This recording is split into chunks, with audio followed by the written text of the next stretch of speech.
quarterbacks are going higher than ever before, except for maybe 20 years ago when everyone drafted one in the first round. But in modern fantasy football, this is the craziest quarterback landscape, particularly with ADP, we have ever seen.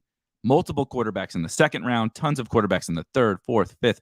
The sleeper, air quotes, sleeper quarterbacks, not late round picks anymore, going up more into the middle round. So how are we going to make our way through these drafts and build teams that can win best ball tournaments? We brought in the expert, the master of the Konami code, Rich Hribar, aka Lord Reebs, to talk with us and guide us through our decision-making process, both for the quarterbacks and how we can maybe divert from the quarterbacks and find a way to build really high upside best ball teams in 2023. And then we're going to hop into a big board draft to put it into practice.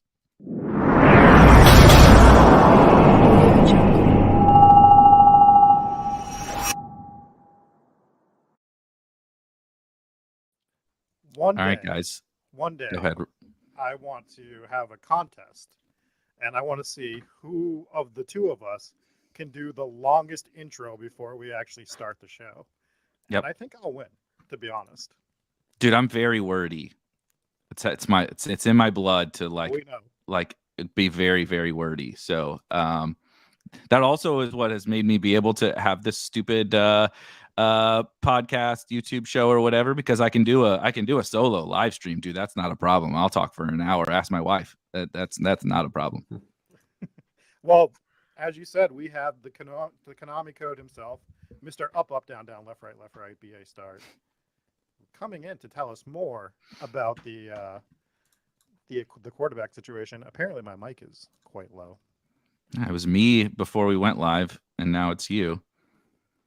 It's probably that light you got in the background causing some issues. It's just sapping all the energy. Exactly. Anyway, I do want to obviously thank Rich for joining us. I know, again, we were talking super briefly before the show. This is the time when you are in the fantasy football space, or really just like the NFL space, right? Where you know that there's stuff to do. You know that there's analysis to be had, projections, rankings, and all of that. But you also know that in a month, starting, basically with the NFL draft, from there through the next January is just going to be a full crazy grind. How tell the people, how are you feeling right about now as we're closing in on, what is, especially now, man, with best ball, like the summer's even crazier than it ever was before. So how are you kind of feeling heading into the summer? Yeah, I mean, we've already got main tournaments already kind of popping off here, and everyone loves to chase that lottery ticket. Especially Crane coming off of his huge win. Yep. Everyone feels, because like when you have someone win that like everyone feels like they know, it feels like obtainable, right? Like it's not just like when you see like someone that wins the lottery, it's like, oh, well, I could do that.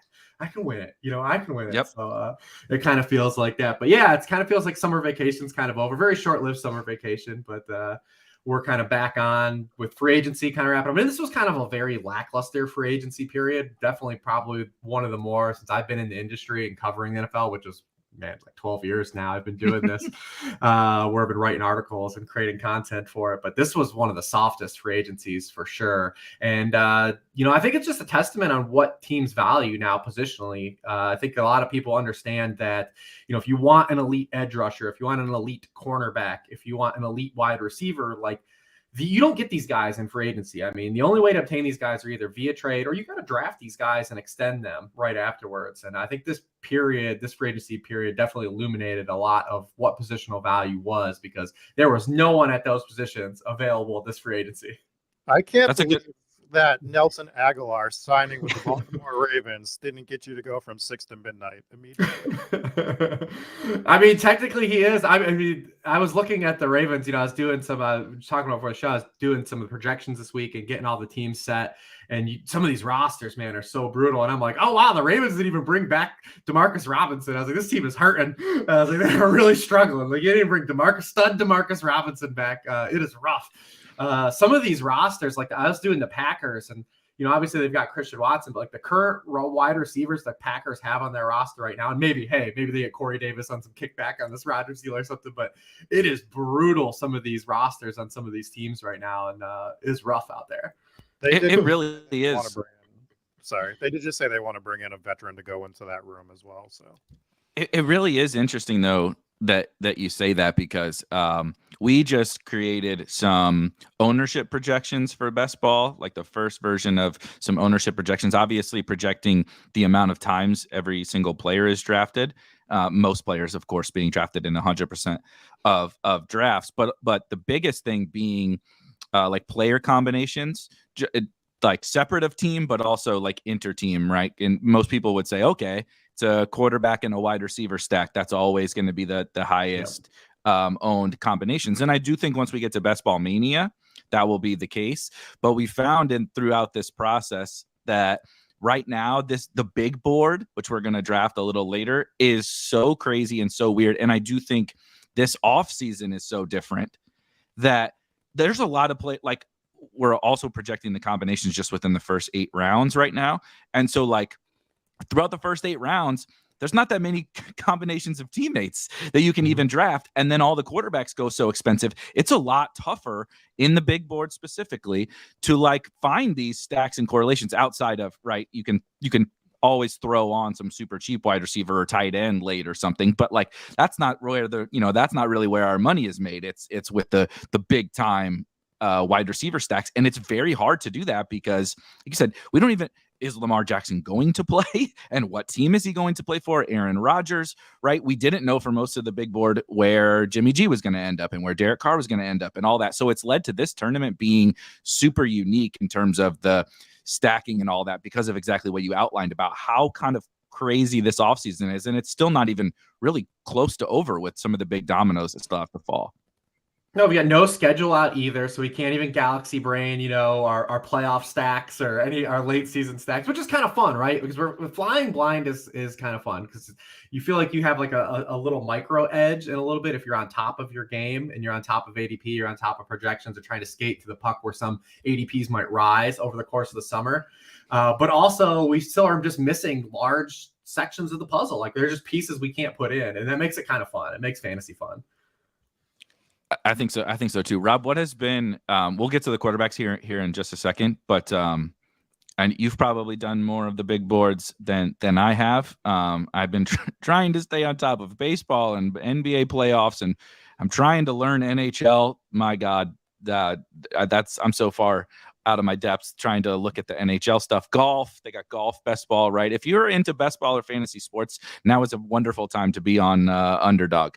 But what has kind of been your view into like the correlations and maybe specifically QB stacking in the big board where it's a little tougher, not just because of ADP, but also because we don't know where the hell a lot of these guys are even going to play.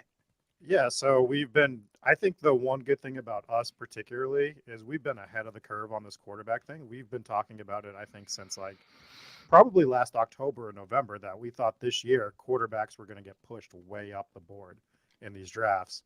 And we were right about it. And so like the shock value isn't it there. I watched some other people that have been doing drafts on streams and stuff, and they're all like still shocked by the sticker price of some of these quarterbacks, like Mahomes in the second and stuff like that. And it's like, it's all kind of relative to me. Some of them still got to me. Trevor Lawrence in the fifth still felt really high in the beginning. But now I'm looking at it like, I still want these premium guys, and I can still stack a guy like Patrick Mahomes with all of his weapons relatively cheap. Yeah, I'm investing a lot of capital in Mahomes, but I can get Kadarius Toney in the 7th round. I can get MVS in the 13th, 14th round right now. I can get some of his stacking partners super late, so I can still get premium guys in other spots. Particularly with him, you can do it with Josh Allen too. I mean, you're never going to stack him with Stephon Diggs. If you get that stack, great. It's hard to get right now. But everyone else you can get wherever you want with them. And we all know what the Jalen Hurts situation is. It's A.J. Brown in the first. It's Devonta Smith in the second. And you're probably not getting Jalen Hurts with either of them. You can still get the A.J. Brown, Jalen Hurts stack, but you're not double stacking with those two guys. But you can get Goddard in like the 7th or 8th. So I can still get these quarterbacks, get a stacking partner later, and I'm happy with it. And these are the guys that have the real 40-point upside on a weekly basis. And so Rich, I'm still going to be taking them. Rich, what has been your, like you said, you'll be blessing us with your first big board draft here shortly, but obviously you're aware of kind of the QB QB landscape. What's been your like first kind of initial takes on? I mean, there's 3 quarterbacks going in the second round. You know, Joe Burrow's going in the third round. Some of these quarterbacks who we used to like in like the 10th, the Trevor Lawrences of the world, are going in the 4th, 5th round. What's been your first kind of initial takeaway on that? Yeah, and I wrote about this too last offseason. No one reads anymore. I should have probably made a YouTube video. Maybe people would have seen it. But I've talked about like how the quarterback position has been changing in fantasy, and it's almost like it's not quite as cyclical to where like our father-in-laws were running fantasy leagues and they were drafting Peyton Manning in the first round, and Drew Brees, all these pocket passers, right? Because now we have like the true the Konami code has evolved. Like when I wrote that article back in 2013, now it was about Tim Tebow and Terrell Pryor had been announced as the starting quarterback for the Raiders at the time. And that was kind of like what led to writing the article. And it was literally basically talking about just how, rushing is this unaccounted for weight of scoring for quarterbacks, but people like see a bad quarterback, they're not going to draft him. Like probably the best modern example has been Taysom Hill the past couple of years. Like he's like an old school, true Konami code quarterback. So it's like all rushing. It's just floor based. But what happened is just the evolution of humanity. Just better athletes are playing the quarterback position now. And now you're not only getting guys that can run, but they're also throwing 30 passing touchdowns. They're throwing for 4,500 yards, right? And like that, just those types of guys never really existed. Like you'd run into like the one Mike Vick 2010 or Cam Newton 2015.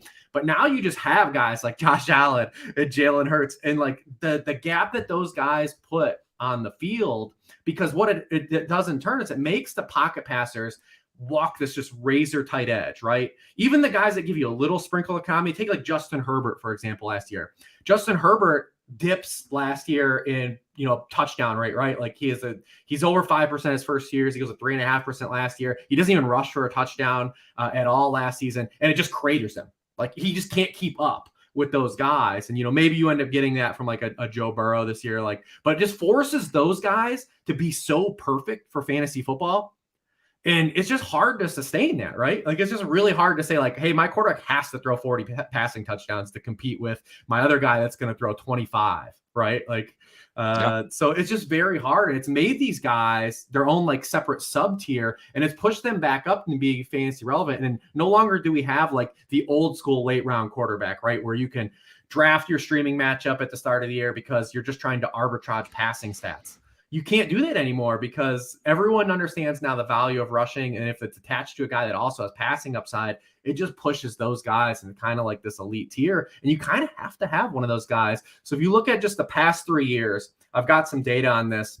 If you look at guys that are taken with QB1 ADP in fantasy football drafts, these are the guys that are just dropping the hammers on you. And last year we did get a couple more guys in the door because we had some guys fail. We had some injuries to Kyler and Lamar. Russell Wilson was trash. Matthew Stafford was trash. But when you still look at the guys that still are providing like the top 6, the top 3 in the QB1 scoring weeks, they're all the guys that are taken with this premium ADP. So over the past 3 years, quarterbacks with QB1 ADP have accounted for 2/3 of the top 6 scoring weeks, 66%, over 70% of the top 3 scoring weeks, all 3 seasons. And we were talking about the number one scorer on a weekly basis, 75%, 89%, and last year, 73% of the number one overall scoring weeks of that given week. So, I mean, to get your hands on these guys, you got to pay that tax now. Yeah. And people are still so sticker shock, like I said earlier, that they're not doing it. And maybe the thought process will come around. But for now, I'm just hammering Jalen Hurts. I'm hammering Patrick Mahomes. I'm taking Josh Allen. I'm just doing it now. Like I tried the late round QB thing this year a little bit, but your late round QB builds still have to start at like the 7th or 8th round, theoretically, to even get anything viable.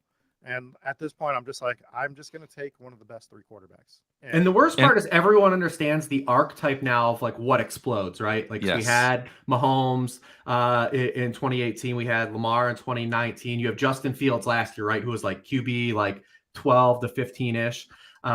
Everyone knows what they're looking for. So even when you do kind of go those late round guys or people are drafting their QB2s, they're elevating like those types of guys. And they're pushing those guys higher up the board than taking a Jared Goff who could be decent, or a Derek Carr, right? Like they're pushing up even guys like Desmond Ridder or like Sam Howell who offer a little bit of upside. Like people are targeting those guys. Yeah. Yep. And I think it makes sense. Sorry, Rob. I think it makes sense to still, utilize those guys, but like you're not winning your entire tournament with Sam Howell, right? It's like Right. he can be a very helpful piece to your fantasy football or best ball portfolio, similar to like I equate it to. I'm not saying Sam Howell is this, but that archetype, like you said, to like Daniel Jones last year. Daniel Jones was a huge win. Was he ever really one of the top quarterbacks in any given week? No. Like, was he DFS viable sometimes? Sure. Was he giving you good scores? Yes, of course. I mean, he ran for 700 yards and said, like, he's like the Konami code, like you talked about, like the Terrell Pryor. He ran for 700 yards and 7 touchdowns, and he only threw for 15 touchdowns. So he hung in there because he was rushing so much and being so efficient. But like, you're not going to always nail that guy, right? Shout out Trey Lance. That happens too. That happens too. Trey Lance happens, or other guys happen. Sam Howell could lose the job, and there's only a couple of those guys. And I think these rookies are interesting this year. But again, depending upon where Anthony Richardson ends up, we could be having a Trey Lance situation 2 years ago, Trey Lance situation where he's going, he's going at like 75th overall by the time, June gets here, because of, like you said, everybody knows, right? I think that quarterback, I keep going back and forth on this. So I want to get you guys take on this. While you guys both seem to be like, we got to pay that tax, it is still like ingrained in my brain, from old school DFS and stuff. It's like, I'm not paying more than 5,400 for a quarterback. I'm going to get a good score from whoever is playing Nick Mullins, right? Nick Mullins is in there for the 49ers. I'm just going to roll him. He's going to give me 22 points and I'm good. And so I still have that a little bit naturally ingrained in me. And you do have Howell, Daniel Jones, maybe some rookies this year or whatever that do provide some potential juice late. And so I really do just keep going back and forth on how do I navigate my way to the top of these best ball tournaments best, right? Because it's not about building the optimal team. It's about building a team that can, leverage off of your opponents. But if there's no cheaper quarterbacks to use to create the leverage, then it doesn't matter if you faded if you faded the early quarterbacks and you just draft like Mac Jones and Jimmy G, like who gives a shit? That didn't help you at all. You have to be able to, find Justin Fields and Tua to a lesser extent, even though he's a pocket guy, right? But you have to find the guy that kind of can help you match them. And so like, how are you thinking about that in terms of maybe that next tier, right? Of guys, is there a way to leverage or arbitrage off of those second round quarterbacks? Well, we talked about some of the archetypes, and you bring up a good point too. So while we talked about there is inherent leverage with these, like this top tier of guys in the quarterback position, you still have to run that up against the leverage you might create at other positions too. Are we foregoing, what Travis Kelce has done, right? Like obviously he's going in the first round, so he's probably not the greatest example, but you still might be able to get, one of these other tight ends that can push Travis Kelce, and then they're still providing massive leverage over the rest of the field. Like we had Mark Andrews 2 years ago. Yep. And then the running backs, I mean, still like, I know that this is, bringing up running backs here with Erik here. This is a tough subject here, but still, like, if you're talking about where the top of the running backs compete with the rest of the field, the fantasy football, it is in this area of the draft, these top 2 rounds, right? Like, this is where they do actually compete with the elite wide receivers, and they do actually compete with the elite quarterbacks in terms of positional leverage. This is where you either draft these guys early or then you just skip them, right? The dead zone is what everyone's been kind of brought to kind of understand. But like, are you taking a quarterback over a guy who could potentially be like the RB1, right? And offering just massive leverage. So there is kind of a dance to play with now, everyone being aware of the quarterbacks, because they still are providing thinner leverage in context of that sub tier, right? So you just wait. Do you wait for like say you have like a firewall? Do you just wait for like that wall to hit? Like say maybe Deshaun Watson's your guy, right? And after Deshaun Watson, it's like a jump. But like Deshaun Watson might go 2 rounds after Jalen Hurts, but still might be able to compete with him. Whereas, running back and wide receiver, that's not the case, right? Like you're not getting your odds of you getting like a running back in the 4th and 5th round or a wide receiver in the 4th and 5th round that's going to compete with Justin Jefferson. It exponentially shifts. And that's still not the case at quarterback. So I still am kind of looking to kind of see where I can say it's not late round quarterback, but late tier 1 quarterback, kind of, so to speak. Yeah. Where I'm still not going to I'm still not going to rush to be like the first guy in the room. I want them to kind of dictate where that firewall is going to be. But I'm definitely looking at like the Deshaun Watsons, the Dak Prescotts of the world. Trevor Lawrence probably is too expensive now. Even Daniel Jones still where he's at, right? Like there's still just not a lot of believers in Daniel Jones. Yep. He kind of fits that mold that you look at, and then probably some grosser guys. I mean, I hate to say it, but like right now it looks like, because everyone jumped off the Russell Wilson bus, like there's just too much talent there, I think, to completely fade Russell Wilson. Again, like especially with Sean Payton and like all, if we get to this point in August where they haven't dumped all these wide receivers, and like, you start to get some positive news maybe on Javonte Williams coming back, like that team's just too good. Like there's too much talent there for us to not to nibble back on the Broncos again, even though they just absolutely cratered our season last year. Oh my God, that was so brutal. Rob made a song about it.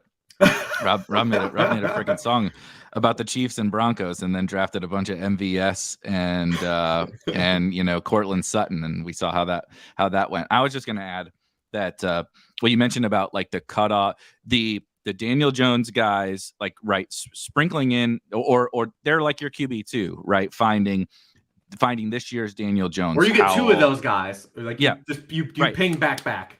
Well, even if you want to go, especially in the big board with 20 rounds, if you want Watson as your QB1, and then you're like, okay, and then Howell and Anthony Richardson or whatever. And like, I don't know who's going to hit here. They're probably not all going to hit, but also I got 3 shots to find Daniel Jones and Justin Fields as opposed to 1. And then you have that ability to match those elite quarterbacks. And then the other thing was, obviously it doesn't always play out. This is a 1-year example, but like last year, what you just mentioned with like Deshaun Watson was basically Jalen Hurts. Eventually Hurts flipped Kyler. And so then I'm smashing Kyler, and that did not quite work out as well as Jalen Hurts, but that was Jalen Hurts last year. It was like everybody with a brain was like, okay, once I get to that Hurts or Kyler, that were like the QB6 and QB7 or something like that. It was like, after that, it's like Brady, Dak, Stafford, Carr, like, I don't know about that, right? But everybody knew that last elite tier, those guys were the elites. Those 6 or 7 guys were the elites. And it was like, what is the difference between Hurts in the 6th and Justin Herbert in the 3rd? Like, I would probably prefer the upside of Hurts. Guess he's a little rockier, but like, finding that I think will be important this year. And sadly, I do think it probably is Deshaun Watson, which is painful, but I think that's really, really, really important this year. Like, I think QB is odd. It's weird because it's the most efficiently priced position. So in theory, it should be just like, it doesn't really matter that much. Just the market's smart about all these guys. But how you navigate it across like all your teams that you draft is great, is like crazy important, because like if everybody's good at this, how the hell do you beat them? You got to do something to beat them. Yeah, Kyler in general is going to be real interesting too. How does people handle that? Obviously, right now it's a little different. We're in March, but we're going to progressively get more information on Kyler as the summer unfolds. And he's, obviously everyone's kind of anticipating like he misses a section of the start of the season, but does he end up coming back? And are they in a jailbreak situation too, where they're just not good, right? And, so it's just a big wild card with Kyler Murray right now. And I'm curious to see like how people are handling him like as the summer progresses, especially in these tournaments where it is best ball, right? Like you don't have to start. He's not eating a roster on your season long league, right? Like he's there. You're counting on him for like the back half for the upside, because he was awful last year and was still really strong for fantasy. Yeah. So he's scoring like 20 points a game. He's scoring like 20. Everybody's talking about how awful of like a pick Kyler was. It was because he went next to Hurts, but like he's still scoring like 20 points a game, and even though he's running less, they stink, blah blah blah. Like that's the power of that player. The one thing I want to hit on is the stat that was like jarring to me, is the one where you said that the elite quarterbacks were at the top of the field, 66 to 70%. So if we give a range of like 66 to 75%, my brain always goes back to poker, like what I'm thinking of, and we're firing 150 bullets in this best ball tournament. We're practically pushing all our chips in. We're going all in pre-flop on this tournament, right? And if you're telling me I can get a 2-to-1 to 3-to-1 advantage over the field by having these guys at a 66 to 75% clip, like in a poker tournament, I'm all in pre-flop. I have a 2-to-1 or 3-to-1 edge. I want it every time, like, because I'm gonna win the majority of those spots. I don't want coin flips. I want an edge, and it feels like we're getting a massive edge with these quarterbacks. Is my I do think that's where you can just kind of take what Rich has outlined in terms of like, this is nothing is a guarantee. This is almost a guarantee in terms of your weekly upside and weekly almost production. That's not even a projection. It's like your weekly production at this position is going to outperform your opponents at an extraordinarily high clip. So just like take what we're getting, right? You don't have to feel good about the price necessarily in the landscape of how we drafted for a decade, but just take what the market is giving to you. Take what the NFL is giving to you. Really, the NFL is giving us these quarterbacks. Just take them, plug them into your team, and now let's figure out maybe where the leverage is, right? That's another way to look at it. It's like you don't have to have leverage across your entire lineup. You know what I mean? Again, you think poker, I always think DFS. And it's like, dude, when Dalvin Cook was out and Alexander Madison was 5K on DraftKings, like I just played him. I wasn't getting leverage with Alexander Madison on my team. You just, right, Zeke's out, play Tony Pollard. You're not getting leverage there. We may not get leverage at quarterback. It doesn't have to exist everywhere, but if you're not getting it there, we do have to get it somewhere else, right? So we got to construct our rosters to find the leverage. And again, I you know me with the running backs. I do think that like how you handle your running backs, it doesn't really matter if you draft them early, late, whatever. But I think given like say you spend a second round pick on a quarterback, Rich outlined about like, you know, third, fourth, fifth, sixth round running backs are probably not going to be able to get you that leverage. So buddy, wait till I show you some of these third round running backs. Well, I haven't drafted yet this year. It's our first draft, and I can already tell you though that man, the running back position looks like the all-time worst. I think we're going to see people draft wide receiver heavier more than we ever have in a season. Yeah, it's the running backs so gross across the board. Like they're just more, and this class is solid. Like they're just more capable people for the jobs in the NFL than there are jobs available, and it's the inverse for wide receiver, which is crazy because everyone's like, well, this wide receiver class isn't as good as the past 2 years, and it's like, well, it kind of doesn't really matter because the opportunity still exists for all these guys. Like there's so many of these players are going to walk in or be forced into opportunity because so many teams just need wide receivers and viable wide receiver play.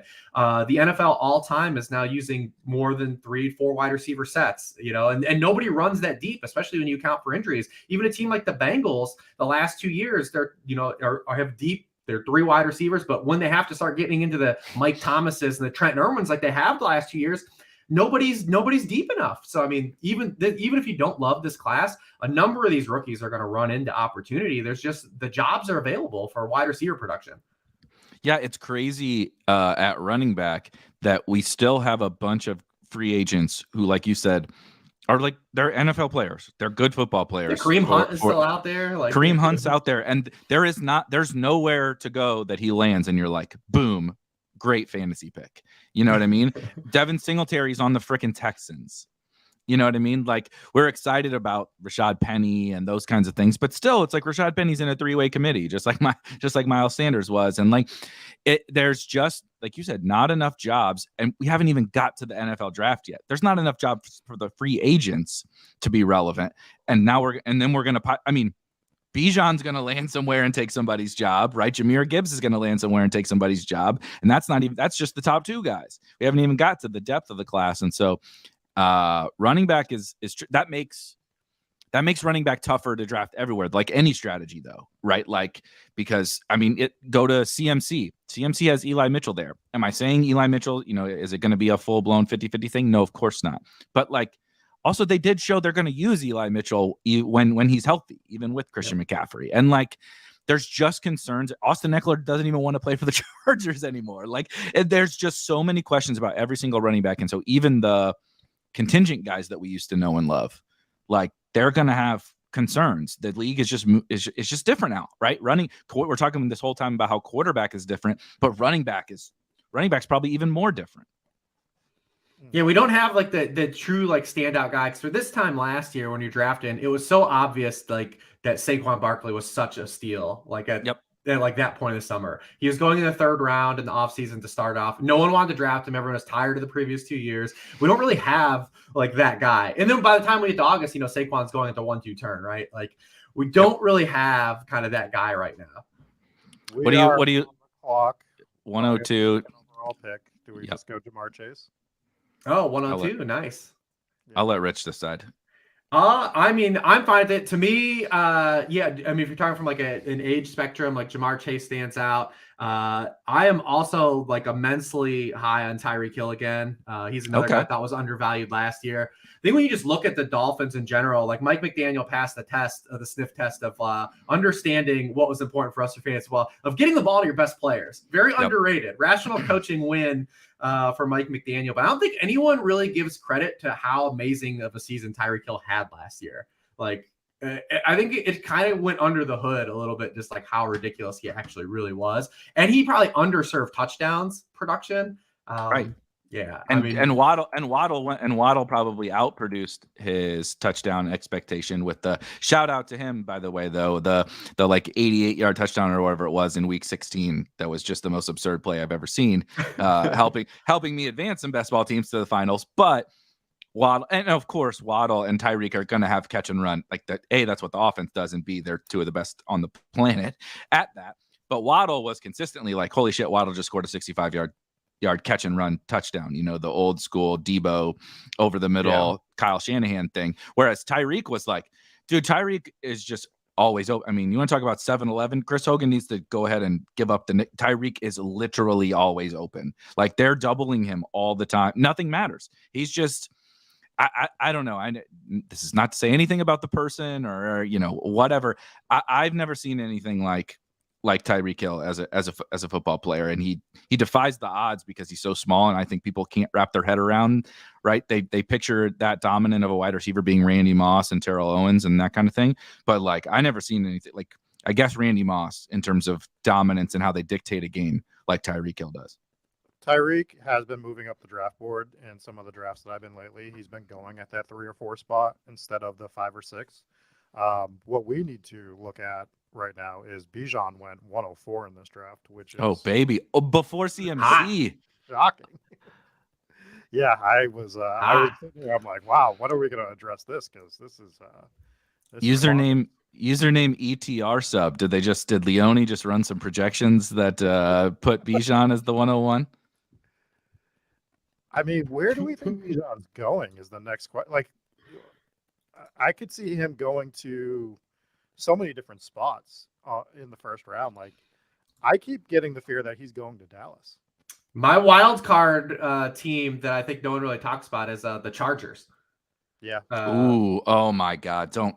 You're making it move over here. That would be that. Well, obviously you have the correlation to the Eckler stuff if something were to fall out there, but I also think that there's just truth of like, you know, they want to have someone with Eckler if Eckler's even there, and Eckler's gonna, you know, he's 28 now anyway, so they're probably gonna be looking at the point of phasing him out. Also, Eckler's interesting because no one ran as pure as Eckler last year. First of all, he was very inefficient, but all the receivers died to like kind of boost up his target share, and he just got so fat on touchdowns again. He feels very fragile again, and I say this as someone that got absolutely smoked fading him last year and going back to the well, but like, man, he feels very fragile again this year. I totally agree, and I will be. We'll be doing this show. We'll bring you back again next year. Oh, he's a 100% like anti Beimfohr guy because like he's not even like an old school like workhorse guy. No, like there's no reason for me. Like he doesn't like he gets high value touches, and he's a good football player. Those would be the reasons why I would like him. Of course, catches passes right. He's really good. He's also like a fun player. Like he does fantasy football podcasts. I like all of that. Yeah, you want to root for the guy, but like. He comes out, he's the antithesis of what I'm looking for. Right? He came out and said, I don't want the goal line touches. We need someone to take me off the field, you know, and everybody else is just like, nah, fuck that. Austin Eckler's awesome. I'm still going to take him in, you know, in the top 5 or whatever. And I'm like, this is ridiculous. And then he just goes out and dunks all over me for the second year in a row. Prepared, mentally prepared. All right. So we're approaching here. What are we at? Let's see the available players. Reebs and I are not as in tune with exactly who's available at every pocket. Yeah, so we're going to be drafting towards the end of the second round here. Right now, okay. We're looking at. Like, yeah, I saw someone in chat ask if I turned my D-Gen card in for not drafting. But listen, I like to take time off, man. This is what it is. I like to take. I like to unplug. I got a lot of media to catch up on that I missed out on from September to January. So we are up next. We're seeing people like Josh Allen, T. Higgins. I would just pound Josh Allen here because the running backs that are still available are really good. We see Nick Chubb. We see Breece Hall. We see Tony Pollard. So we could grab Josh Allen and still grab a really decent running back here on the turnaround. But what are you guys thinking? I'm totally fine with Allen. Obviously, the counter is wide receiver is getting a little bit more thin with Olave Metcalf, but we maybe can get one of them on the way back if Vaporware doesn't take. Yeah, so kind of we are approaching kind of that wide receiver firewall as well, and I would say like guys like DK Metcalf. I think Garrett Wilson went right. Yeah, I'm assuming he went. Yeah, so like that's kind of the firewall of like where guys I believe have like true wide receiver one upside. And then we're kind of getting into the double tap there. I was going to bring up, you want to talk about an anti-Beimfohr running back. I do really like Nick Chubb in the early third here. Same. He also pops in my early projections. His snap share went way up last year. Also, the Browns ran a lot more out of 11 personnel than they ever have under Kevin Stefanski. Nick Chubb averaged almost 7 yards per carry out of 11 personnel runs. They obviously add Elijah Moore last week. I think we're going to see Nick Chubb catch the most passes. And when I say catch the most passes, he's not going to catch 50 passes, but he's probably going to catch the most passes he has. He has the elite touchdown upside always. You're just hoping he doesn't get hurt. That's a running back. But so I do like him a lot too. Yeah, we went Josh Allen, Nick Chubb. And what I was talking about with the third round running backs is I love that little pocket for the running backs right now because I like Nick Chubb in the third.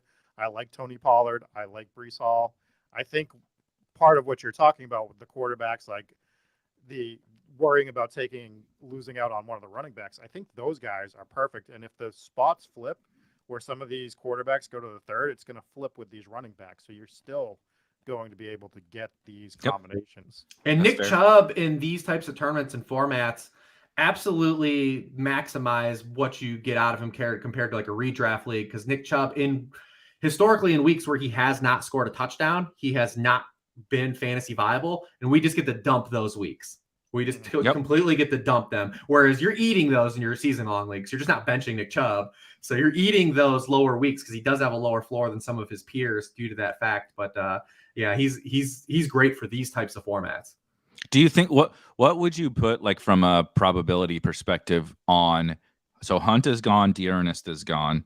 It's Jerome Ford right now as his backup. But I guess best case scenario is, I don't know. Technically, Hunt or something could come back, right? It's very wide open. But let's just say they don't, and it's Jerome Ford or another late round rookie in that running back room. What would you put like in terms of his potential to be more of a workhorse? Of course, it's not going to be what people think about as a workhorse, old school, right. Le'Veon Bell or anything like that. But playing more passing downs, right? Playing a lot more snap, even coming up from the snaps last year, and just kind of being the man in the backfield that gets spelled, as opposed to he was really kind of a committee back for most of his career so far. He's just so awesome that it doesn't feel like he's in the committee. Yeah, I think the odds are strong, very much similar to like what we've seen from Josh Jacobs the last 2 years, where a lot of people just dumped out that like Josh Jacobs isn't going to catch many passes. He's rushing reliant. But we talk about like degree of difficulty for running back targets. You don't really have to be able to catch the football, right? Like there are very few running backs that actually add to the receiving game. Leonard Fournette's been like this the last couple of years, right? Like Leonard Fournette doesn't really add anything to like the receiving game, but he can catch baseline running back targets, right? Like Nick Chubb isn't Alfred Morris. Like he's not out here just like swatting the ball down and can't catch. Like the baseline for running back checkdowns, like he's capable of catching those types of passes, right? You just need the opportunity. Like we've seen, like Josh Jacobs has not really done anything the past years with the targets he's gotten, but the catches still count, right? Leonard Fournette, the catches still count. So he definitely has that kind of like floor to maybe catch 35, 40 passes, right? And get there. I always talk about Travis Etienne with that because people came in and they're like, "Oh, he's going to be Alvin Kamara," because you just look at the box score and you're like, "Jesus, this dude caught a lot of passes at Clemson, and he's really explosive. So is Kamara." Blah blah blah. And I'm like, you should go back and listen. You can probably dig it up on the interwebs. Etienne talked about in his early days at Clemson, he knew he was going to try to go to the NFL. He knew he could not catch. Like literally, he can't catch the ball. He was like, I spent all day, every day on the jugs machine. He said, I'm still not very good at it, but I had to learn how to just catch checkdowns. He's like, I have to be able to just catch, and that's all he does. Just check it down. I can catch that, but he's not Christian McCaffrey's a glorified wide receiver. Like he can run routes and actually do stuff out of the backfield. But for fantasy, we don't give a shit. Like, dude, catch 6 balls for 35 yards. Awesome. That's great. I love that. We are coming up. We're on deck here. Oof. Some of the wide receivers are getting pushed up in this particular draft. We see Michael Pittman, Christian Kirk, Terry McLaurin still on board, Keenan Allen, Jackson Smith. Is there any way that you guys are leaning on these wideouts? I want to hear Rich's take. Yeah, kind of a still nice little pocket here. I think when you look at some of these teams, if we trying to build stacks, I think one team that stands out easier to stack is the Jaguars. Look easier to stack, seeing where ETN went, and then seeing where Lawrence went, and then you can probably do like Kirk, Ridley. Definitely can get in on Jaguars, especially we know the division is soft. We know the offense can jump. They're jumpers. I would say right now, like where you are on the board, like Keenan Allen probably stands out the most. For upside. We know that that real high floor there exists, and he plays the good quarterback. I always want the guys that play. People get into the weeds with target share and targets per outrun. Listen, you want to draft guys that plays with good quarterbacks. We don't have to overthink this, man. Like, let's not break the bank on some of these stats. I love these stats too. I like to get the bank. You want guys, wide receivers that play in good offense and play with good quarterbacks. That's what you want. Yeah, can I then we'll where it's taking Keenan Allen there. Yeah, exactly.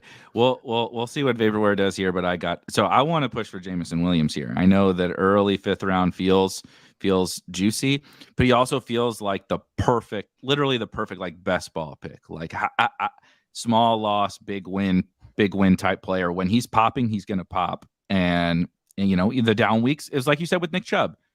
When he has 2 for 12 or whatever, like throw him back in the pool. We're gonna have 8 wide receivers or whatever. But I mean, the more this very short offseason so far goes on, I just get more and more excited about Jameson Williams, especially in like a wide receiver heavy draft. Like I think people will scoff at like he's basically a rookie in the 5th round. Amon-Ra is the man there, but like, dude, they're gonna score points. Like the Lions, that's all they do is score points, and he's the way that I think like they score like in an explosive way that we hoped that maybe DJ Chark would be, but like JMO is like the real deal. Your filibuster worked. We took Jameson Williams. I know. I took Rich's cue from he was like, I really like the Jaguars here, and then he touted Keenan Allen, and then we took Christian Kirk, and I was just gonna filibuster. That's like my one guy. I don't have a lot of like super firm takes, especially since the Niners have robbed me of Trey Lance. Like I don't have a lot of guys anymore, but JMO's the one guy. Like I'm just gonna draft him. I'm just gonna draft him. I don't really care.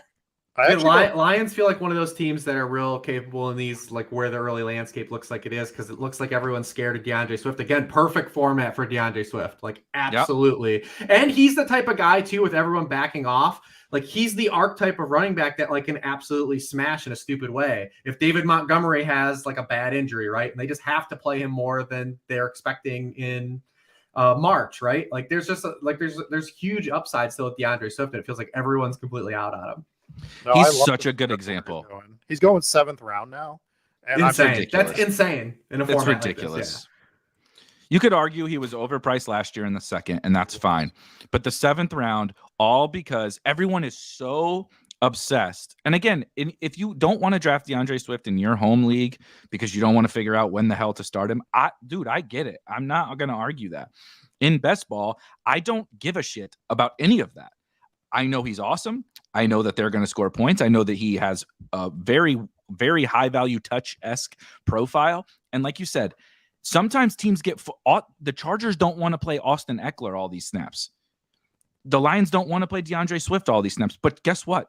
The NFL season doesn't always work out exactly how you want it to. You know what I mean? Like guys get hurt. You're trying to win. The Lions, I think, are going to win a bunch of games again. Like week 12 might get here. David Montgomery's hurt. What are they going to do? DeAndre Swift has to play more. Just it is what it is. And like we don't care how it happens. We just care what once it happens, what's he going to do with it? You know, Craig Reynolds, shout out to Craig Reynolds, or Justin Jackson. I actually don't hate them as football players, but they're not going to make DeAndre Swift not a fantasy smash in the 7th freaking round if things go according to plan. And he's going to provide usable weeks regardless. It's not like he's not going to play. Right. I mean, so look at last year when he was getting 10 touches. He's still ripping touchdowns. He scored a touchdown in 55% of his career games. The only running backs that have scored a touchdown at a per game rate higher than DeAndre Swift in their careers are Derrick Henry, Dalvin Cook, Jonathan Taylor, and Breece Hall on a small sample. That's it. And you're getting the 7th round. There's still upside there too. I mean, yeah, I feel like people when you get into the projection game and we're in projection season, people look at like these linear outcomes, right? And they don't think about range of outcomes. The 7th round is smash time. That is a smash spot for DeAndre Swift. Yep. Before we get too far away, I was just going to point out that I love the 5th round for wide receivers. That Williams, Pittman, McLaurin, Chris Godwin area, I find usually Drake London's right down there, who I like a lot this year as well. We see Burrow and Lawrence get double tapped at the end of the 5th, 6th round. That's interesting. And ETN, so they did a little Jaguars there, although he took 2 quarterbacks. Yeah. Lamar, let's talk about Lamar. Where are you guys thinking is going to happen with this situation? Because I think the range of outcomes with Lamar right now is the widest that it could possibly be between getting traded and I could just see him sitting out for the entire year. Yeah, definitely the risk. Yeah, definitely the risk. I don't know where I thought 2 weeks ago it was absurd to think he wouldn't be on the Ravens, and now I feel differently about that 2 weeks later. Right. Like when everything was going on, I was like, well, there's no way he's not going to be on the Ravens still. And now I feel like, well, shit, man. Now does he sit out? Where does this thing end? Right? Like, where's the end game? It's harder to see, I think, a little bit right now where we are, but he's definitely that guy like that you're looking at though, that subset of quarterbacks. Yeah, I mean, if we assume he plays like and is in even a remotely decent spot, he's just a smash where he goes. Yeah, I do love Tony. So that's Rich, all I'll say. I'm in on Tony here. I don't know if you have any conflicting reports. Is this where he's usually going? Yeah. Wow. Right here. He's late 6th, early 7th right now. Got to pay the piper to get the Chiefs upside guy. Yep. Yeah, that hasn't led us down the wrong road the last 4 years. We both drafted every Chiefs wide receiver last year, and they all freaking sucked. And we keep drafting Kadarius Toney, and he freaking sucks. Surely the combination of the two will not be a disaster at all. Yeah, Mahomes led the NFL in passing touchdowns and yards. None of his receivers were usable. Pretty incredible. Yeah. We do have Josh Allen, right? I really don't love Gabe, but what? But I'm fine on the buy the dip because I feel like just Gabe's going where he should have gone last year. Yeah. He's a touchdown heavy guy, and he still scored a good amount of touchdowns. He's their best run blocker, so he's gonna play still a ton. They love him in the run game, so he's gonna lead the team probably in snaps. I feel okay with him, especially in this format, just because the post hype kind of guy. Definitely feels like I got let down by Gabe. There's no way I'm touching him. He sucks at football. Where he's still probably going to score 7 to 8 touchdowns easy. He was last year, like I was talking about J-Mo. He's a less talented version, but of J-Mo. It's like everybody viewed Gabe as like he's not good, so I can't draft him or whatever. And guess what? He still had multiple like 25+ point weeks. Like at his end of year results don't look awesome. Right. And like you said, targets per route run, yards per route run, all that stuff. He doesn't pop anywhere. Well, he plays every snap, because like you said, he's playing in the run game. Diggs is coming out. The slot guys are coming out, whatever. But like, I literally don't care about any of that. I care about the 3 for 180 and 2 games, that he always does every single year. And you just hope that they're in the right times. My only concern that I want to ask you guys is like, there's just tons and tons of rumors, nothing like from the Bills or anything, but about them bringing somebody in, right? That Nuke or obviously a rookie or whatever. And just that he isn't really that every snap player. He's more back to the bit role that he was 2 years ago. Yeah, it definitely exists this time of year. I would say too, this is probably a team we throw clear Shakir in the pool for sure. Yeah. Definitely a clear Shakir type of team. Definitely. But I mean, like that's the stuff that you're always going to worry about with the Bills because we want to always add firepower to them, right? Like we're always going to Galaxy in that situation. And we're looking at Gabe Davis in the 7th round. We're not looking at Gabe Davis in the 3rd or 4th round like we were last year. So the cost isn't the same. So I'm fine with smashing a 7th round pick on Gabe Davis to get those He had 800 and something yards last year and 7 touchdowns. Is it great? No, but for a 7th round pick, I'm fine with it. Right, and a couple of if he could catch, that would be nice. But like dropping a couple of long balls down the sideline. Josh Allen, I thought, Rich, I don't know what you think about. I didn't think Josh Allen played very well last year. But definitely the back half of the year, and you look yeah. at like some of the advanced metric stuff, like EPA per dropback and stuff. He definitely did not play well the back half of the year. Yeah, so I mean, there's a lot of upside in the Bills, I think, across the board. I mean, Diggs is really expensive, but like even Josh Allen, we got him at the end of the second, right? Like he could be like, who knows what happens? He could be going in the late first by the time all this settles for Best Ball Mania. Obviously, this isn't that tournament, but this is a good area for the board. I like the way it looks. That's a good spot, I think, for Brandon Cooks. Rashad Bateman. Those are good prices. I saw Hollywood Brown was like late 6th. That's another good spot for him, especially because a lot of people probably are taking into account what the quarterback situation looks like there, but also aren't pricing in what he was doing without Nuke the first 6 games last year. Like he was a locked-in wide receiver 1 with Hopkins off the field last year. Obviously, you're going to ding that a little bit because you might get Colt McCoy for a stretch, but definitely a pretty good price on Marquise Brown there. I was playing him in DFS when he had Colt McCoy at quarterback, so I'm not going to back down in the 7th round or whatever just because he gets a few Colt McCoy weeks. Like I said, he's getting double-digit targets. So he's offsetting the potential. So he's losing efficiency, obviously, right? But he's gaining volume with Colt during those weeks that Colt McCoy was in there and Nuke was out and Rondale was out and all of that. So yeah, I don't know. I don't feel like much has changed for Hollywood in terms of like how we should be viewing him from a best ball perspective, but the market is tanking him, and it doesn't make a lot of sense to me. And there's Watson. That's like we talk about like the firewall. Like that's a great spot in a draft like this where we took Josh Allen in the 2nd round, and someone's getting Deshaun Watson in the 8th round. Big time. I think he's going to get. So it's great right now, but I do think Watson is going to get pushed heavily on the board in the next 2 months. He's like a 5th round pick. I think he's like a 5th round pick is where I would like just off the cuff drop him into probably. Yeah, he should be like Lawrence. He should be like close to Lawrence or something. Yeah. Yeah, absolutely. Darren Waller going in the 8th is suspect. I couldn't do that right now. I mean, I know don't have much there, but people are loving the new landing spot. This is the range where the wide receiver spot starts to get like really gross up and really gross. So I'm glad that we have 5 already. Let's just run through our team while we're waiting. We have Josh Allen and Nick Chubb at quarterback and running back. And then we have Jamar Chase, Christian Kirk, Jameson Williams, Kadarius Toney, and Gabe Davis. So I like it. I do like the team so far. What do you guys think about Khalil Herbert with D-Mont gone? Well, for this pick right here, yeah, I like Herbert a lot. I also do like James Cook with the roster that we have, having Josh Allen. That's true. We do have the Bills. We are in on the Bills. But I'm down for either or.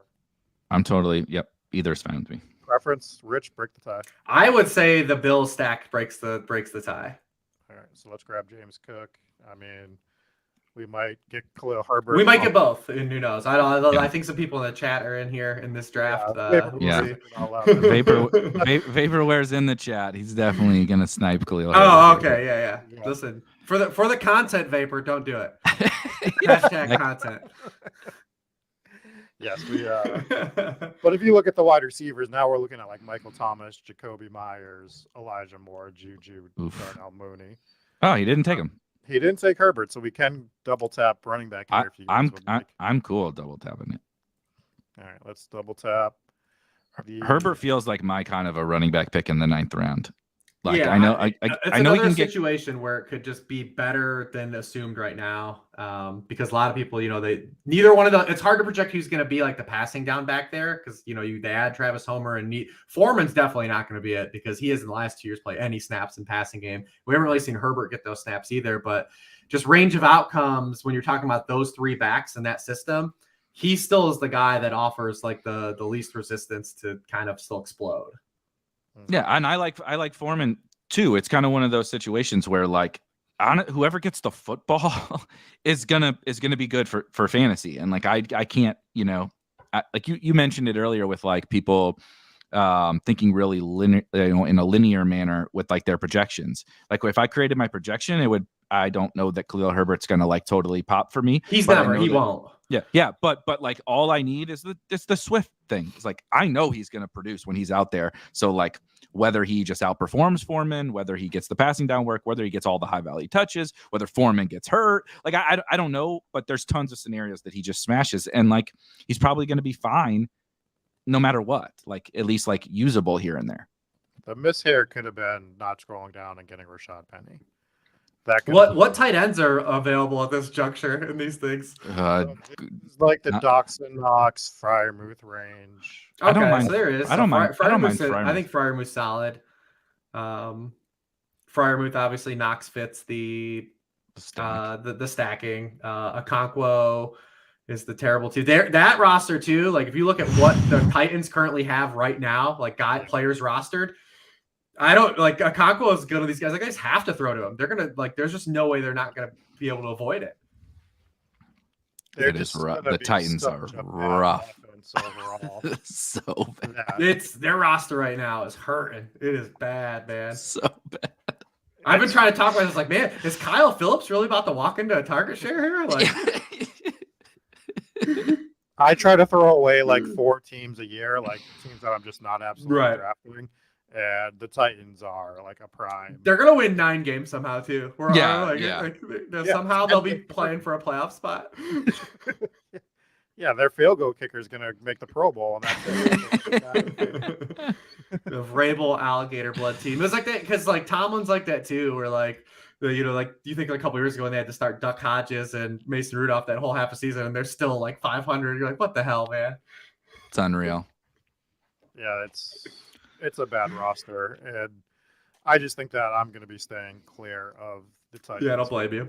Is Josh Dobbs back? Because Vrabel's he's in the Browns. He's on the Browns. He's on the Vrabel's not starting Malik Willis. They'll find somebody else. I don't care who it is. Like he is not interested in the Malik. I mean, I'm not interested either in the Malik Willis experiment. But like Vrabel is the absolute opposite of a guy who'd be like, yeah, I'll just deal with Malik Willis out there, just running around throwing picks and not knowing what he's doing. Well, they're gonna have to stick with Tannehill, right? I think so.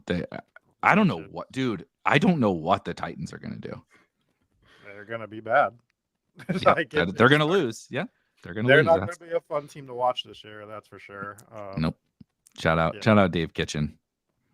So Penny's still going in a good spot in these two, and obviously you get Kamara after Jamal Williams. Obviously, people are pricing in the suspension, but he's another guy. Like, is it priced in too far? Because historically, guys that are suspended have been amazing fantasy football buys because people don't know how to properly contextualize like per game scoring and replacement value. Because especially this is more of a season long take, but people don't understand replacement value very much at all, and they overprice like a guy missing 6 games and what that means for your roster, especially when your team is at its most optimal because there's no bye weeks until week 5 too. Right, like you're not taking a 0 with that pick.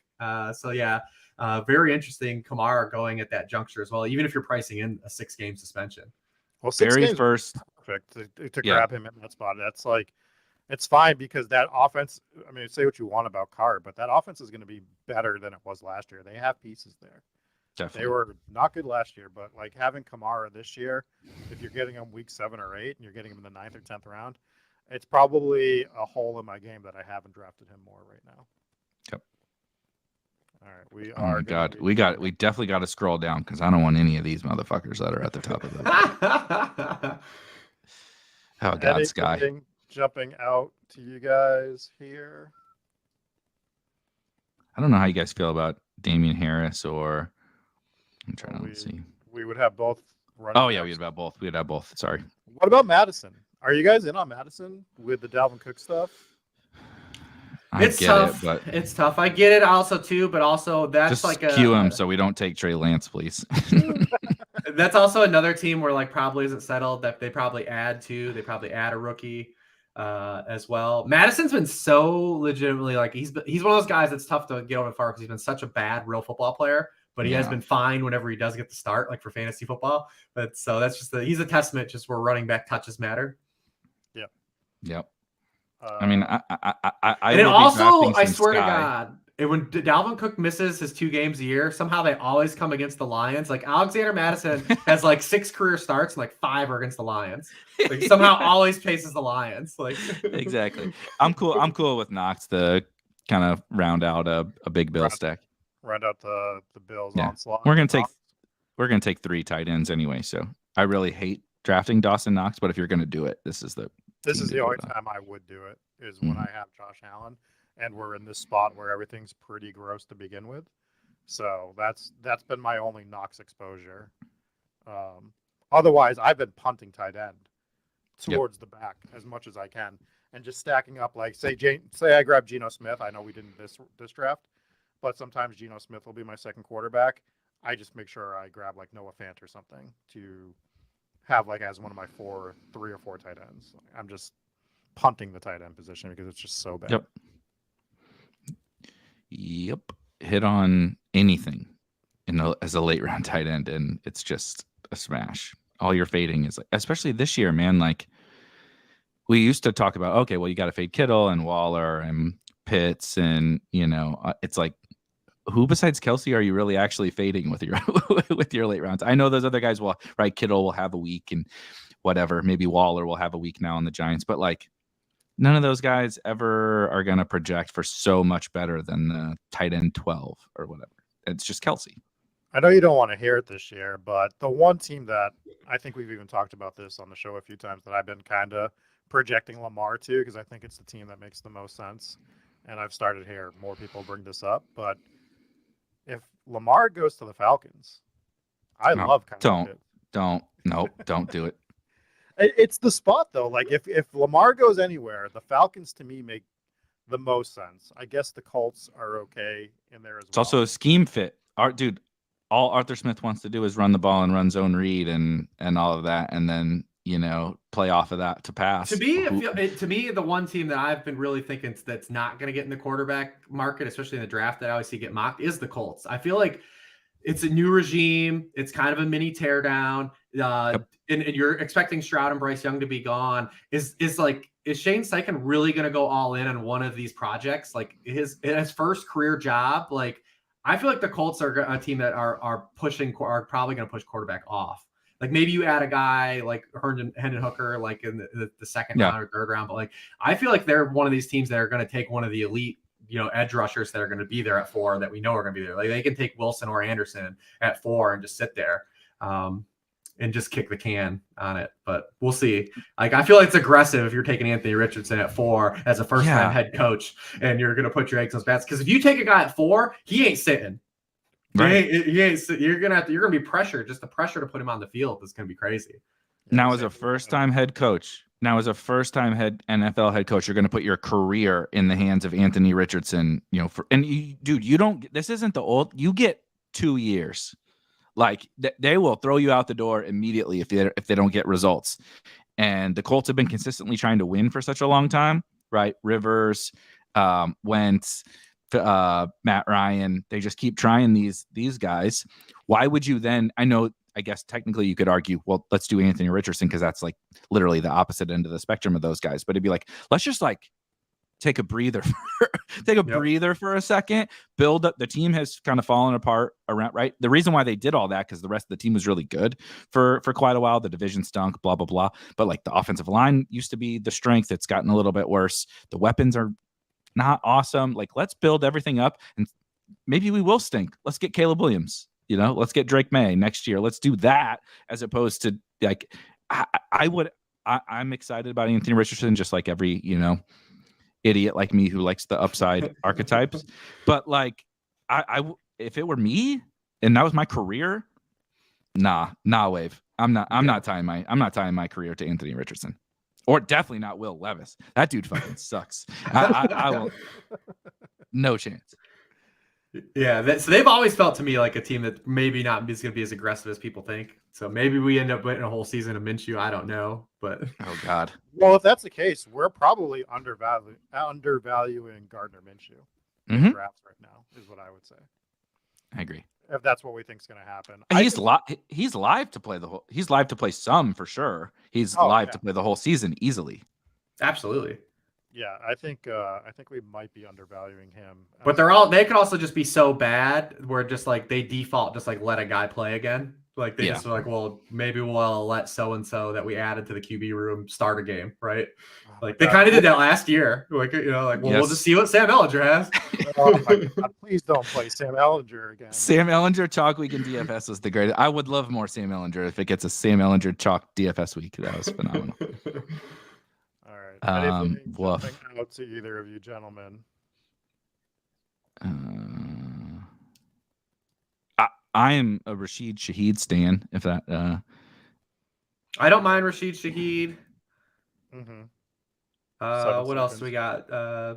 Guys to mix into the queue here. yeah, let's just throw some guys in the queue. Even Yeah, Shaheed. With Tyquan Thornton is another guy. Maybe add to the queue. Yeah, has he moved up yet in ADP? Okay, back on the clock. Yeah, put Thornton in there. Just put Thornton in the queue. I don't mind the reach if we don't have anybody that we love. Dobbs, Pierce, Rondale. Oh, Rondale's a pretty solid guy to throw in the queue at this point. Let's take Rondale. You want to take Rondale over some of these other guys? Yeah, you're the only person that still loves MVS. Listen, 13th round MVS. I'm fine. I know. We saw what he could do in the AFC Championship game when they actually do connect, right? And everyone else is hurt. Yep. But you can put Shakir in the queue, maybe Deontay Hardy. This is the Deontay Hardy team. Yes. Yes. Now we're talking. Yes. You're going to talk about a Spike Week stamp of approval player. Deontay Hardy is absolutely one of them. It's H-A-R-T. Hardy. Hardy like soup. Even spell his name right, and we want to Hardy like soup, not Hardy like the Hardy Bros from wrestling. Speaking of names, I just want to point out that we have someone in this draft. They do have a red badge, so they draft a lot, but their name is Underdog Fan 5795. Almost sure that's hacker. I'm almost certain that that's hacker. Yeah. Oh, I was ready to just like tear apart this name and just be like, our developer extraordinaire, goddamn wizard on the keys, creating all these best ball tools. I still laugh every single time I see him in a draft. Like, what made you decide to make your username Underdog Fan 5795? But I don't understand the like dark web world of the developers. You know what I mean? That like, I'm probably one of like 6 people on the planet that knows what he looks like, and it took a while for me to even get to see him. These developers. It's just I felt like something that they defaulted. They're like, hey, you can't figure out a name. Maybe you should just be Underdog. Yeah, right. 5795. It's like the password when you buy a router or whatever, and it comes with the password that's like angry dog 6324. Yeah. Yep. Saw enough of those in my lifetime that I never want to see them again. All right, we got 4 running backs, 7 wide receivers. We obviously need a couple more tight ends, and we need another quarterback. But we're fairly flexible, right? Well, technically, no. Let's go through our roster. We have Josh Allen, Nick Chubb, James Cook, Khalil Herbert, Alexander Madison, Jamar Chase, Christian Kirk, Jameson Williams, Kadarius Toney, Gabe Davis, Rashid Shaheed, Rondale Moore, Dawson Knox. If we were going to grab another quarterback and I didn't get a chance to say it, I thought the play would have been to take Derek Carr on the comeback of the last round. Oh, yeah.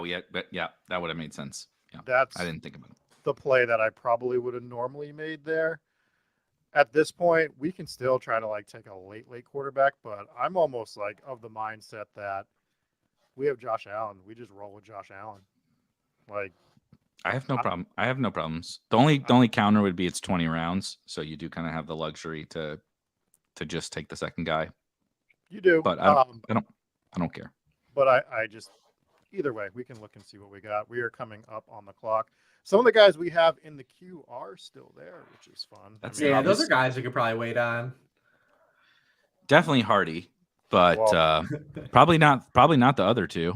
So I would not hate double tapping them and then hitting some late round tight ends and running backs. So do we want to take Tyquan Thornton here? I'm trying to think about which one do you think will last better? Well, Probably Shakir, given that we have the Bills. I would guess yeah. Shakir might All the last. Bills. Yeah, we have have literally all the Bills. Wait till we I get just- Hardy. Do you? All the Bills except for the best one. Yeah, right. This is the Stephon Diggs has a hamstring injury team. Yes. I do think I- we're a I- little thin at RB. We have 20 seconds. Do any of these RBs jump out? My to you only yet? counter would be that I don't think that these running backs are like significantly better than running backs will get the next time we come up Right. on the clock versus Shakir. And I'm not saying that Shakir is like way better than these other wide receivers, but given the team that we have, we're kind of just onslaughting the Bills. I think he makes more sense. Like from in a 2v2, right? You take Shakir here and another running back. You'd rather have that than Sean Tucker plus some other wide receiver. Yeah, you have all that. Looks like just looking at the queue, there's all those rookie running backs. You obviously have a hedge and Jalen Warren, who was already an effective player. We can't do Jerome Ford on this team.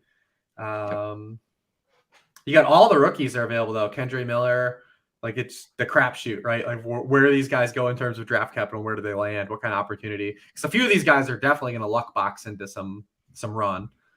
Yeah. I kind of like them on this particular team. Like we got Chubb is kind of a rock at the top. Oh, yeah, this is definitely. I feel like, anyways, pre-draft, you always want to throw rookie running back darts. Yep, for sure. We do have 9 wide receivers right now too, so I think we should start. I think we're done. We should probably just be looking at other positions. Personally, we see Matthew Stafford going in the 15th. The Cooper Kupp Matthew Stafford stack is so easy right now because it's kind of gross. So you will see. I guess maybe not where he went, but a lot of times that Stafford is the second quarterback for the person that has Kupp. I've done it once or twice myself as well. We see Cordell Patterson go. I'm not touching Patterson this year, even if he is in the 15th. No. round. How old is he? He's 34? 31, I think. Oh, only 31. Never mind. I retract my. Yeah, it's. I think Algier is just going to get the lion's share this year over there. I think we started to see that towards the end of the season last year as well. Algier was very good. Yeah, down the stretch. Yeah, the final month. He's one of my favorite picks in best ball this year because you can get him at a relatively decent price tag, and I just think that Atlanta offense, if they do put it together just a little bit, it could be one of the more fun offenses and surprising. Everybody hates the Falcons. Yep. They could be akin to maybe not the extent, but close to what the Seahawks were doing at the beginning of the year, where they were just this gigantic surprise. Yeah, let's they draft Bijan. That would be hilarious. I'm curious who you guys like amongst the like rookie running backs here, or maybe the tight ends too. We could look at those two and kind of see. What do you think about the Gesicki was the top tight end available? I'm a Kendre fan. Zach Evans is fine. Let me see. Yeah, I love Jerome Ford, but not on this team. Yeah, we can't take Jerome Ford. He's always a fun pick at this point. Mm-hmm. I only have 37% Jerome Ford so far, so yeah, I think I haven't done very many big boards, but Jerome Ford is definitely my highest owned player. But in fairness, last year it was Jarrett Patterson, a very like similar-esque type of thing. Heading into the NFL draft, I'm like, it's Jarrett Patterson, the Antonio Gibson season, baby, and obviously that did not work out very well. So I'm sure that the Browns will ruin Jerome Ford for us. Probably. That's the risk you run in March. Yep. I'm excited for the draft because Dad and I feel like we can really start. Actually, like stop just throwing shit at the wall and like actually have, opinions on. And there's a little rookie running back run. You get Tucker, Bigsby, and Miller all in a row. Mm-hmm. And tight ends. The two positions we need, these assholes just took like 10 of them in a row. Well, it doesn't help that I'm throwing a bunch of guys in the queue on stream and they can see it. And that's all right. Let's screw over because they don't like Beimfohr. I don't know if you know this, but everybody hates Erik. So they're like, how can we screw over Erik? If it was just me, they'd be like, oh, Rob, have whatever you want. You're the greatest host at Spike Week. And that's good. Yeah. Oh my god. Well, there's wild cards to throw. Like Jelani Woods is probably still out there. Probably both Likely and Woods are still there. trying to think of who else goes out there. Juwan Johnson's probably gone, I'm guessing. Yeah, I like Jelani. Yeah, Jelani's down there. Yeah, let's do. What about Irv? Irv just got signed by the Bengals. Irv's got new hope Yeah, to catch a couple touchdowns. Yeah. Let's start with Jelani because I have some thoughts. On Jelani? He's a big human. Specifically for our roster. Do you want to go? Let's see what's available for RBs real quick. Anything jumping out to you guys here? Just keep scrolling. Alberto bounced by the dip season. I don't hate Abanikanda or I guess Dearness technically as a handcuff. Rich, any? Let's see. Yeah, because Kendra went that whole little spear. Did Tajay Spears go? He's gone too. He's gone. You can just take the next. Kane is gone. I'm guessing too. Mm-hmm. Zach Evans. I have a 20th round running back that we can take after talking to our good friend Daigle that I take on occasion, so we can fire that. We'll see. Take another tight end. I'm curious. Daigle keeps talking about fucking Greg Dortch all offseason, so I'll wait. Yeah, or the one summer he talked about Wayne Gallman the entire summer when he's on the 49ers, so didn't make the team. Yep. Wow, I didn't know we were coming in here to roast Daigle, but I'm here. Oh yeah, take it, Daigle. Yeah. This is what happens when you don't show up to the Super Bowl party. That's good. Oh yeah, I forgot about that. Both Cowboys guys are probably out there. I'm guessing both tight ends. Ferguson just went. Who's the other? What's the other Cowboys tight end? Hendershot. Yeah, Peyton Hendershot. Yeah. I don't hate either of them. Yeah, it gets real gross down here, guys. Ferguson, they legitimately do like though. I know someone in the building was high on him last year. Like they had McBride, and when McBride went to the Cardinals, like Ferguson was the next guy that they really wanted. So I do know they are high on him. But obviously adding Brandon Cooks throws a huge wrinkle into the rest of it. All that a tight end's just not going to get the target share they had last year in that offense. Not the same, yeah. Do we think that offense is gonna? It's gonna be good, man. I think it's gonna be good. I think so too. They're really talented. Like the Cowboys have a shitload of offensive talent. Are we just gonna fall for it again? Yes. Well, yes. Yeah. And then they're gonna because people legitimately think Dak Prescott is a bad quarterback, which blows my mind. Which absolutely blows my mind. Like they think he's actually like a real bad quarterback. Like an NFL team doesn't want to have Dak Prescott.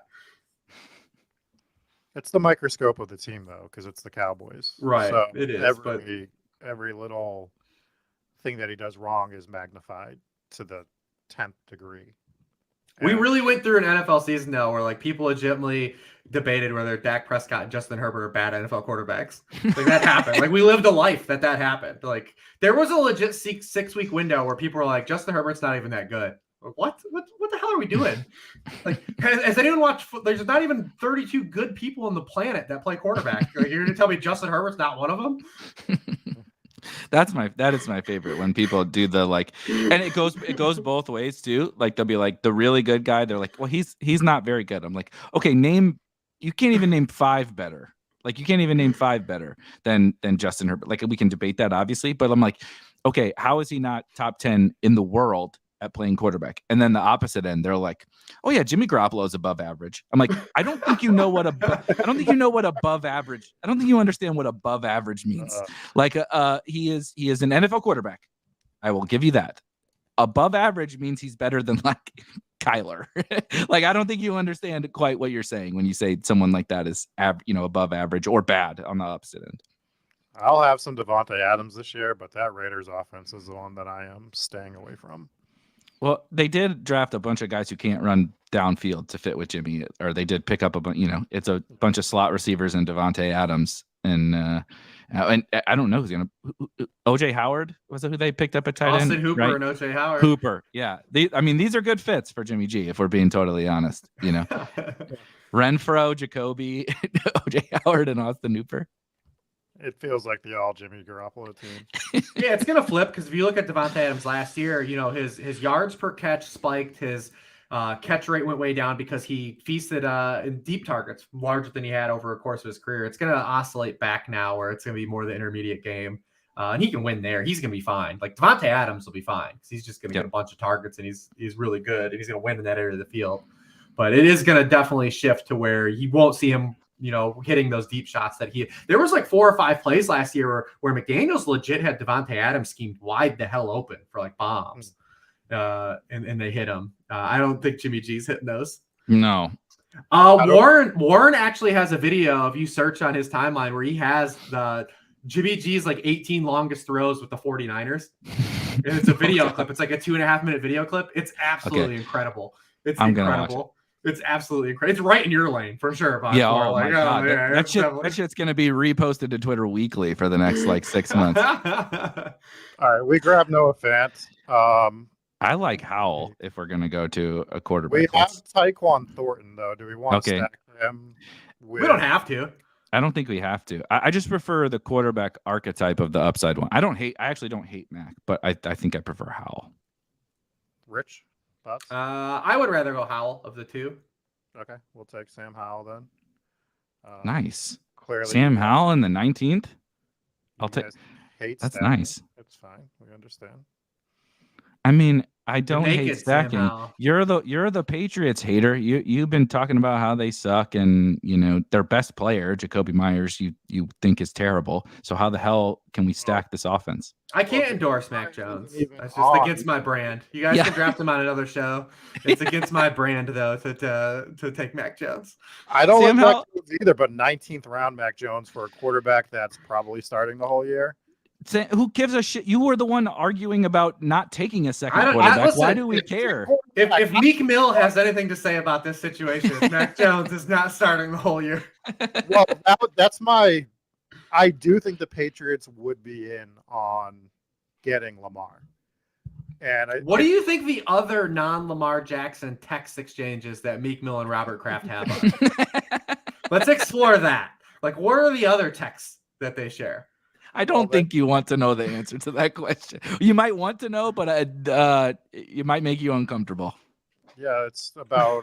It's probably about spas and about the Mount Rushmore of rap is what I would say. Yeah, they're debating Pac. Are they debating Pac versus Biggie? Is that what is happening? Yeah, who is on Robert Kraft's Mount Rushmore of hip hop? Kool Mo D. Sugar Hill Gang, Grandmaster Flash, and Tone Loc. Tone Loc. That's a good list. That was impressive. Yeah, that was good. That was a good pull. Yeah. Oh man. Yeah, that was great. Where does Tone Loc rank on your rapper actor Mount Rushmore? Rapper actor. In Ace Ventura is high level. Excellent. Yes. He was great in Ace Ventura. He's up there. I don't know if you remember that. And of the late 90s, early 2000s, where record companies were putting out their own movies. Like there was a bunch of No Limit Records movies. Yes. Oh yeah. They were awful, and I watched every one of them because I listened to all of that music at that time. I'm like, I have to see this Cash Money Millionaires movie, and it was terrible, but I watched it. All I remember is Lil Wayne coming out of one of the freezer things in a convenience store from running from the cops in that movie. Oh God, it was so bad. We've absolutely derailed this show. That's fine. It's March 28th. Well, you've really definitely led me down a path. I'm remembering. Remember what was the basketball league that Master P played in? You mentioned No Limit. Yeah, what was that? I was trying to look it up real quick. Master P. It was almost the NBA basketball. I mean, he was good, and Lil Romeo. Was legit good at basketball. Yeah, he went to UCLA, didn't he? He's I don't know what ended up happening. I don't actually remember, but when he was like a freshman in high school, he signed his letter of intent with USC. He was like a legit, really, really good basketball player. And he had a Bugs Bunny chain that was worth more than my entire life. So He also Rap Snacks. He was the original person Yeah. on Rap Snacks was Lil Romeo. Now it's everybody's on Rap Snacks, but it was Lil Romeo to begin with. Look at us. Who thought we would get to Lil Romeo by the time? That's the Konami code. Right. You win if you talk about Lil Romeo. This is why I'm guest on shows. Yeah, exactly. So this is Daigle's guy, Chris Rodriguez. Chris Rodriguez. Oh, this dude is horrible. Okay. Is he? This makes sense. What's the sell on Chris Rodriguez? I gotta text him. You gotta text Daigle Please. because this was a Daigle special. So If we would have had more time, I would put him on speaker. We could call him and made it like the phone a friend. Oh yeah, yes. I mean, by all means. I gotta know what the pitch is for Chris Rodriguez. Is there any other running backs here that we see? That Do you think Pierre Strong is dead? And I prefer Evan Hall to Chris Rodriguez because Evan Hall can actually catch passes and such. Is Dwayne McBride out there too? Like he's another what about McBride? He's another throwback dude that's just gonna be like better. He's not gonna catch any passes, but it's just gonna be like a pain in the ass to a lot of people because he's such a good runner. Yeah, you got drafted. Yeah, people are on it. See, I don't feel like Pierre Strong is dead. I don't, absolutely not. Not for James Robinson. No. James Robinson was benched for Zonovan Knight. Like he might be toast, man. And I think James Robinson's contract is like nothing too, right? Like they could be fine. So that's something that could. It was all incentive based. It was like rushing centered based. All right, let's run through this team real quick. We drafted Josh Allen and Sam Howell at quarterback, Nick Chubb, James Cook, Khalil Herbert, Alexander Madison. I'm not going to say it. Israel Abanikanda, Pierre Strong for our RBs. Wide receivers: Jamar Chase, Christian Kirk, Jameson Williams, Kadarius Toney, Gabe Davis, Rashid Shaheed, Rondell Moore, Tyquan Thornton, Khalil Shakur. And tight end, Dawson Knox, Jelani Woods, Noah Fant. I think we missed a running back somewhere. We probably should have pivoted off one of these wideouts and grabbed one more RB. Let's see the big board. Let's see the whole board. All right. Oh, can we still? Can you still do it? Yeah, view the whole draft. I mean, I definitely think that we could make a swap for one wide receiver for one running back, but it's not. I mean, in a hero RB team, six. I think is okay. No, I'm doing something to make it more feasible to see. Not share your whole goddamn monitor and just share the window. Listen, here's the deal. I have to do this through not Chrome anymore. I have to do this through. Oh yeah, you got it. This is why you got the. Now producer. we're talking. Yes, now we're talking. I'm saying, so we could talk through if we don't take Josh Allen or if we don't other, but we hit the receivers after Josh Allen. We knew what to do there. So it's not like we bypassed anything. Yeah. I just think that it's easy to say oh, your structure was not perfect. It's like, I think good picks at every single one. And if you want to flop, if you want to change Rondale to Tyjae Spears, sure. I understand that, but it's not like we drafted 4 running backs on this team. It was like you're splitting hairs over 6 versus 7. And I think sometimes, myself included, but the best ball space is structure. You have to draft this exact amount of players at each position. And I think that that's a little silly. No, I'm not saying the amount. I just think that we could have upgraded one of the running backs earlier, in this range that you were talking about with Rondell Moore, maybe. But it's not a huge deal. Mm-hmm. Well, my hot early takes are that Deshaun Watson is going to move way up as we move on. DeAndre Swift is way too low. I understand it's in vogue to hate him, but man, DeAndre Swift, I got to get some more of these if I can grab some 6th, 7th round, especially with the way we want to draft wide receivers and way wide receivers are going. He's a perfect guy structurally to add.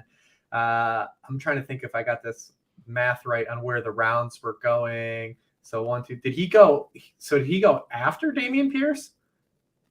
So No. Oh no, he's going. So yeah, Dameon Pierce is Right after before, him. but like the same, right? Basically, like the same. He almost fell to us in the beginning of the I seventh will say round. this: Jahmyr Gibbs ahead of DeAndre Swift is chaos. Yeah, isn't the hope is that Gibbs is Swift? Yeah, like that's what you're hoping for. Yeah, that's chaos. I'll love to buy in on that dip all day. As a guy that was completely out on Swift last year, I'm fully in, and it's just because of where he's going. Yeah, it's you don't hate players, man. You hate price points, and structurally he just fits. Like he's the archetype of running back you look to hit on, right? Like at that area of the draft. And I look at that where that whole area looks really good. To be honest, Aaron Jones probably being left for too much dead. Dobbins, the Lamar panic, I assume, is what's putting him in the sixth. But like now fully healthy, J.K. Dobbins. Well, both of those Lions backs, like. Man, that's a great price for both Lions backs. Right, we're talking about Swift, but like Demont is a good pick too. I'm not hating on David Montgomery at his price either. They're both good. Cam Akers is going in the seventh, right? Like I don't know, that range is sexy for running backs. That's why, like, if you look at these drafts, and I know you guys haven't been on them as much, but that third round running back, I'm usually grabbing one of the three guys that we talked about, Chubb, Pollard, or Hall, and then I don't have to grab another running back until like that Swift range, and sometimes I can grab like Swift. If the Cowboys don't draft a running back, Pollard's going in the first round. Yes. Well, that's why I've been grabbing a lot of Pollard, because I am concerned that he is going to move up to the first round. Yeah, and you're gonna be looking at him. It's gonna push CD down a little bit. He'll be right in that where Saquon went. Like he'll jump Kenneth Walker for sure. Yeah, easily. Do you think? I thought he was already going to. I spent way too much time thinking about the whole Pollard thing. It actually was a helpful thought exercise or whatever. Thinking about like the fact that he was literally the best, like maybe one of the best picks in fantasy. Again, in this like seventh round range or whatever, when Zeke was there, when we're like, dude, we all know Zeke sucks. We all know Pollard's good. All you need is Pollard to like just be Pollard. Yeah. And God forbid if Zeke goes down, Pollard is a first round pick. Like he's a first round value. It's like, but because he's technically a handcuff, no one would take him. And then it's like, well, now they're probably going to bring someone in, was my thought at the time. But we're going to jump him up to the first round, or the 1-2 turn or whatever. But that's not, that my thesis was now we're going to put him at the 1-2 turn. And like, what if they draft someone? God forbid, what if Jerry drafts Bijan? Like, oh shit, this looks really bad. But I mean, the third round, that's crazy. He's a first round. He's a first round value, assuming nothing else happens with the. And then when he's a first round, you don't buy him because he's going to be too expensive for his archetype. But now he's fine. It's Saquon. It's what you said with Saquon. Do you think the injury is something that people are just like, that's what they saw? The last image of Tony Pollard was a broken leg on the field, and they're scared to draft him. He won a lot of people money. I feel like people are subbing like. Mm-hmm. I think that sometimes people players that win people money are typically loved. Again, it doesn't matter. That's a true. fair point. That's why all the guys that I tout every year go way later the next year because they don't win anybody any money. Gabe, Trey Lance, Javonte. Let's just run down the Chiefs, the fucking Broncos. Let's just run down the whole list of all these guys. But you obviously have to pick and choose. You don't get caught like honeypotting Allen Robinson, like guys on downward trajectory. Yeah. But there's definitely a lot of those situations where if you just come back in and buy guys that people were in on that are cheap, like Gabe Davis, like you can there's easy profit to be made in a lot of those spots. Broncos in general, to me, feel like the Broncos have too much talent to like be as bad as they were again. And maybe Russ is just done, maybe, but I'm going to find out a little bit. I also think you can draft Pirine. We talked about, like he looks awesome. Like he's going to have a role regardless. And who knows what's up with Javonte? Who knows how truly competitive they are down the stretch? And there's no real reason to push Javonte down the stretch. And you could get a workhorse Pirine. I mean, that's not super sexy, right? He's not going to rip off 60-yard touchdowns, but 25 touches is 25 touches, and all the high value touches. There's a lot. I really don't understand the Broncos prices very well, but I guess the trade chaos. But the trade, and then they were scorched earth, man. I mean, they were legitimately horrible last year. Yep. But they still, towards the end of the season, like Russ had a few strong weeks to close the season. Judy was really good, like the last 6 weeks of the year last year. We know that And that system with Sean Payton is probably not going to be the worst. It's definitely not Nathaniel Hackett levels. The running backs especially are going to catch passes in that offense. Yeah, I'll never forget that it was the Chiefs game. Sutton was out and Judy scored three touchdowns and Russ had like 5 total touchdowns or whatever. That was a fun game. So they showed signs, little bit of signs of life down the stretch. So I think it's just like at this point now, all of that disappointment is baked in. Right. Yeah. Last year, like a lot of the optimism was baked in and I still bought. But this year it's the total opposite. And the same thing like with Gabe, like 8th round Gabe or whatever is like I as a person who was buying last year am worried about it right in March, what his role looks like. But like if it is how it is right now in the beginning of BBM and he's going in the 8th round, like that's terrible. Like that's ridiculous. I'll be buying that too. I think there's a lot of opportunities like that because last year was pretty chaotic. And he still scored 8 touchdowns. Yeah, right. We're not talking about Allen Robinson. He didn't do what Allen Robinson did. Like he wasn't, he wasn't a 1st round pick or whatever, but like he approached 1,000 yards and 8 touchdowns. Like that's fine. It's fine. I'm so glad I didn't get burned by Allen Robinson last year because I was just like, nope, not doing that. Really quick to sum up, and the Gabe thing, it's a good example of some of the things that we talked about is that I was talking about Gabe in that, like, again, this was like earlier on, like, let's call it 5th round, right? He rose, but a lot of the wide receivers rose up. And I was like, okay, if I'm not allowed to draft Gabe Davis, I posted this on Twitter, who in this area of the draft do I need to draft instead of drafting him? There were 2 answers in almost every reply: Allen Robinson and Brandon Cooks. And so it was like, look, I understand that Gabe wasn't awesome either, but your alternative, the real answer was Amon-Ra. Amon-Ra was the only correct answer. But it was like there wasn't really anybody here that was a quarterback. It was basically a quarterback. You should have drafted Hurts was like the answer. But it's like yeah. Well, Mahomes and Amon-Ra's ADP on Underdog particularly is way overpriced. It's correct. It's the more I think about it, it makes me sick to my stomach because he's so good and I want to have him on teams, but it's tough. But this format is totally not for him on any level because he's the inverse of like Nick Chubb, right? Like he gets propped up by PPR, but doesn't score a lot of touchdowns. In the weeks where he doesn't score touchdowns, he's a floor play. But you're taking him next to guys like DK Metcalf and Devontae Smith. And near Arthur Juwan now, not Arthur Juan anymore. He corrected us all, so it's Arthur Juwan.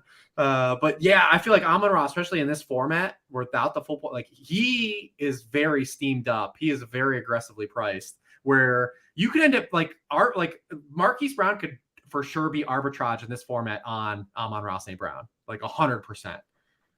I also think that Amon-Ra led the league in like getting tackled on the 1 last year. Yeah, that's what Jamal Williams benefited. Jamal greatly will tell you, yeah, from Amon-Ra. Yeah, it made him quite a bit of money. So and their random tight ends kept scoring touchdowns after Hawkinson left. Brock Wright and oh my gosh, create a player B. But we talk about like archetypes, right? Like you have to have Amon-Ra run into like the Cooper Kupp outcome and not the Keenan Allen outcome. Exactly. And I think he's very much still on the Keenan Allen spectrum than the Cooper Kupp one. I think Cooper Kupp is definitely more of an outlier anyways for that archetype, but Cooper Kupp catches deep targets.